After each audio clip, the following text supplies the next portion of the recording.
hozir mana Chekovodga keldim. Chekovoddan agar uylar bo'lsa, bemalol bizga aloqaga chiqsanglar, xudo xolasa, chiroyli narxlarda sotib beramiz inshaalloh. Chek sotmoqchi bo'lgan, uy olmoqchi bo'lganlar bemalol bizga yozsanglar bo'ladi. WhatsApp gruppamizga yozib qo'ying. Bez reklamasi uylar ko'proq sotilyapti. Hozir ham bu yerda chek masalasi, uy yerda yashaydigan joy ekan bu yerda. Hozir shunga keldik.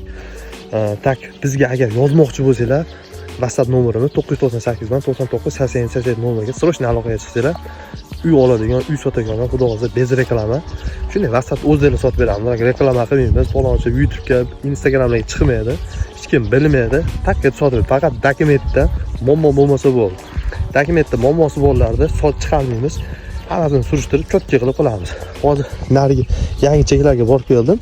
U joylar sotilishi mumkin emas ekan, sotilishi 800 ming, 1 milliondan uylar bor ekan. Davlat sotishga ruxsat bermagan ekan. 20 ta odam chekini qaytib olgan ekan. Ana shuni surishtirib sizlarga cho'tka uylarni chiqarib beraman.